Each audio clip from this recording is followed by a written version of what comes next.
Hello everyone. तो मैं just चाहती हूँ कि आप बस इस सीनिक ब्यूटी को देखो। वीडियो तो हम आगे स्टार्ट कर ही लेंगे, स्टार्ट हो चुकी है, but seriously I wanted you to guys see this scenic beauty. आप देख सकते हैं कितनी सारी माउंटेन रेंजेस हैं, और ये जो रेंज है ये सबसे हाई रेंजेस हैं जहाँ पे आप देख रहे हो अच्छी तरीके से स्नोफॉल। सो हम जाने वाले हैं अपने ट्रिप पर एंड हम हो रहे हैं रेडी। तो सारे ही हमारे कंटेस्टेंट्स जो हैं वो रेडी हैं इस ट्रिप पर जाने के लिए। सो हमने स्टार्ट किया पैकिंग एंड वैष्णवी की तबीयत थोड़ी ठीक नहीं थी, सो हम उसको उसकी दवाइयाँ दे रहे थे तो उसकी फीवर थोड़ा सा कम हो जाए, क्योंकि बच्ची का ध्यान रखना ज़्यादा ज़रूरी था। तो सारी चीज़ें करने के बाद में हमने अपनी पैकिंग वैकिंग सब कर चुके थे और हमें करना था ब्रेकफास्ट फटाफट से। तो ऑलरेडी लेट थे तो हमने सिर्फ टोस्ट और चाय खाई और हम बस फटाफट निकल गए। और ये हूँ मैं जो कि बहुत ही ज़्यादा एक्साइटेड हूँ। मैंने अपना सारा खाने का सामान भर-भर के ले लिया है, तो चलो चलते हैं ट्रिप पर। ओके, सो हम निकल गए हैं। अभी घर से 6:30 बज रहे थे और हम सब एकदम मज़ा मस्ती करते हुए निकले हैं। और एक्चुअल में हमारा प्लान था कि हम जल्दी निकले। हमारा 4:30 साढ़े 4 बजे का प्लान था, बट हम सोए इतने ज़्यादा लेट थे, सो हम जग नहीं पाए जल्दी। इस वजह से हम 2 या ढाई घंटे अपने टाइमिंग से लेट हैं, तो शायद हम पहुँचेंगे भी उतना ही लेट वहाँ पे। बट काफ़ी ज़्यादा अच्छा था और हम यहाँ पे मेरठ पहुँच चुके थे। ये चेतल ग्रैंड जो है ये यहाँ का सबसे अच्छा और सबसे फ़ेमस रेस्टों है। यहाँ पे काफ़ी ज़्यादा अच्छा फूड मिलता है, सो वी थॉट कि चलो एक बार ट्राई करते हैं। तो हमने किया अंदर एंटर, और अंदर एंटर करने के बाद में इतनी सारी भीड़, लाइक एक्सपेक्टेड नहीं था कि इतने मॉर्निंग में भी इतनी सारी भीड़ होगी। बट क्राउड देख के लग रहा था कि सच में खाना ज़्यादा अच्छा होगा, so we ordered a coffee. मैंने भी कॉफ़ी ली, पता नहीं मुझे लगा था मैं इससे ज़्यादा अच्छी कॉफ़ी बनाती हूँ शायद।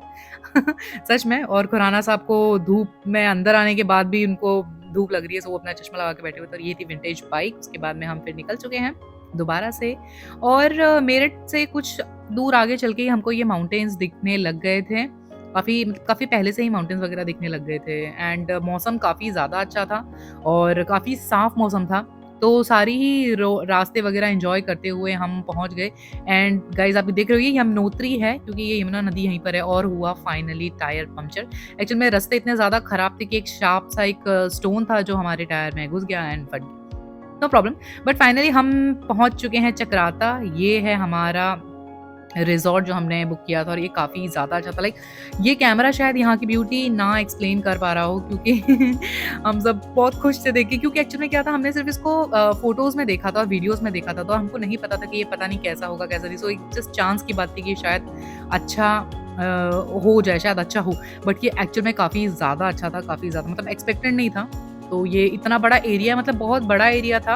इतने बड़ा एरिया होने के बावजूद भी काफ़ी कम घर बनाए हुए थे, तो वो ज़्यादा अच्छा था। और हाँ जी, ये जो रिसॉर्ट है जहाँ पर हम रुके थे, ये है सवाई दांडा रिसॉर्ट। तो ये चक्राता से 10-20 किलोमीटर पहले ही पड़ता है।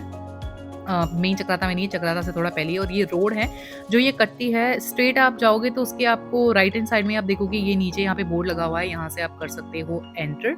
तो हम जाते हैं भागते हुए, आपको और सारी चीज़ें दिखाते हैं। तो एंट्रेंस में लेफ्ट हैंड साइड में आपको मिल जाएगा ये रिसेप्शन एरिया। यहाँ पे आप अपना चेकिंग का या अपने होटल्स की जो भी डिटेल्स या फिर कुछ भी क्वेश्चंस है तो आप पूछ सकते हो आराम से। एंड यहाँ पे फ्लावर्स गाइस बहुत ज़्यादा सुंदर थे। मतलब ये जो वैरायटी थी मैंने शायद ही देखी होगी। तो यहाँ पे रोजेस के जो वैरायटी थी वो काफ़ी ज़्यादा सुंदर थी और बहुत प्यारा उन्होंने सजा रखा था। मौसम इतना ज़्यादा अच्छा था तो ठंड के सारे फूल भी वहाँ पर खिले हुए थे, बहुत प्यारा था। तो ये है पार्किंग एरिया। यहाँ पे कम से कम 10-15 गाड़ी तो बहुत ही आराम से खड़ी हो जाएँगी। तो अगर आप अपने व्हीकल से भी आ रहे हैं, तो आप यहाँ पे आराम से इसको यहाँ पे पार्किंग में लगा सकते हैं अपनी गाड़ी, क्योंकि काफ़ी ज़्यादा अच्छा स्पेस है। और ये जो है गाइज़, ये है एंट्रेंस। तो ये एक्चुअल में जो एंट्रेंस है वो है डाइनिंग एरिया है, ये वाला जो है जो आपको गेट दिख रहा है। आप यहाँ से जाओगे राइट हैंड साइड में ही आपको डाइनिंग का एंट्रेंस मिल जाएगा। उसके बाद में ये कुछ छोटे-छोटे से रूम्स बने हुए हैं, ये हट टाइप इन्होंने इसका बनाया हुआ है स्ट्रक्चर। ये 1 रूम है आई गेस, मतलब 1 फैमिली स्टे कर सकती है आराम से। और ये है यहाँ पे बॉनफायर करने के लिए, यहाँ पे आप बैठ सकते हो आराम से, अपनी ड्रिंक्स एन्जॉय कर सकते हो, स्पीकर बजा सकते हो। और ये काफ़ी अच्छा स्पेस था, यहाँ पे बच्चों को खेलने के लिए है।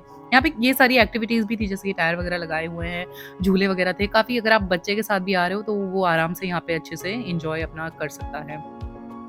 एंड सारे चीज़ें खत्म होने के बाद में हमने किया अपने रूम के अंदर चेक इन।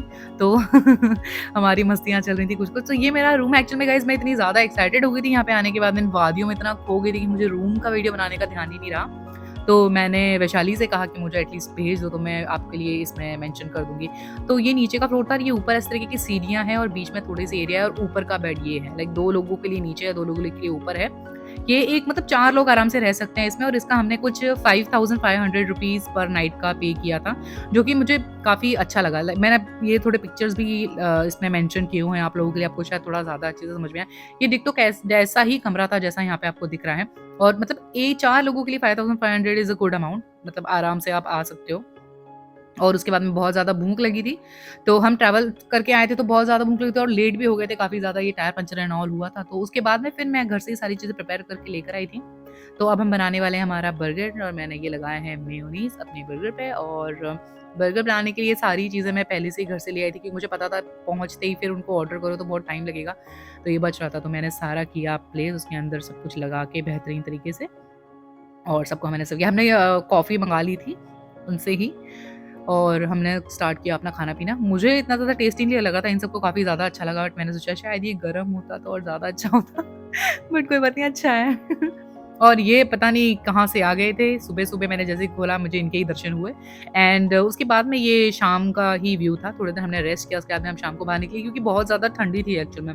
वहाँ पे स्नोफॉल हो चुका था पहले ही, मतलब चक्राता में नहीं हुआ था लेकिन आस-पास के एरिया में हो गया था क्योंकि सामने के जो पहाड़ थे अपने वीडियोज़ में देखे इससे पहले, वो बर्फ़ पूरी पड़ी हुई थी।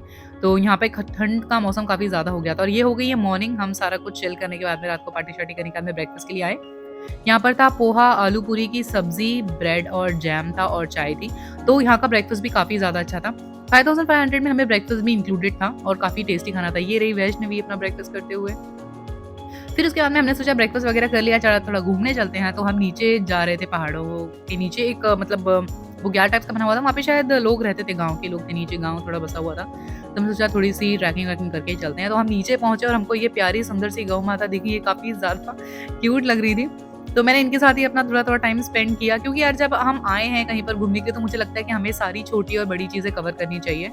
मतलब जब एक्सप्लोर करने आए हैं तो चीज़ों को एक्सप्लोर करना भी चाहिए इंस्टेड ऑफ हम बैठे रहे एक जगह पे, तो हम यही नीचे कुछ-कुछ अपना एक्सप्लोर कर रहे थे, देख रहे थे। तो यहाँ पे ये जो आप ग्रीन-ग्रीन देख रहे हो गाइज़ ये मटर की खेती है एंड इसके बगल में ही अरबी की खेती थी, अरबी के पत्ते-वत्ते आप देख रहे हो ऊपर से आपको दिख रहा होगा।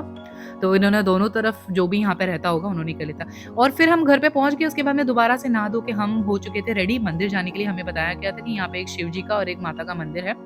और ये वाला जो व्यू है गाइज़ ये एक्चुअल में हम रास्ता भटक गए थे उसके बाद हमें पता चला कि यहाँ पर ये वाला व्यू है। अगर हम शायद रास्ता ना भटकते तो हम ये व्यू कभी कैप्चर नहीं कर पाते। बहुत ही ज़्यादा सुंदर व्यू था, बहुत ही ज़्यादा प्यारा था और यहाँ पे सब लोग ने अपनी-अपनी वो बनाए हुए थे, खेत बनाए हुए थे। और ये कुछ इस तरीके का रास्ता था मंदिर तक पहुँचने के लिए जो कि अभी शायद बन रहा था, अभी कच्चा है लेकिन अभी बन जाएगा। 2 किलोमीटर का ये रास्ता था और कोई फैमिली भी हमें मिल गए थे ये वहीं पे हमारे साथ में, तो हमने हमारा अपना सफ़र इनके साथ ही कंप्लीट किया और काफ़ी अच्छे से हम बातचीत करते हुए पहुँच गए थे मंदिर पे। तो मंदिर पे जैसे-जैसे धीरे-धीरे हम ऊपर पहुँचते जा रहे थे, व्यू काफ़ी ज़्यादा अच्छा और क्लियर होते जा रहा था और इतने ज़्यादा घने बादल थे, तो मतलब बहुत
मेरा तो मन था कि मैं कुछ टाइम और यहाँ पे स्पेंड करूँ।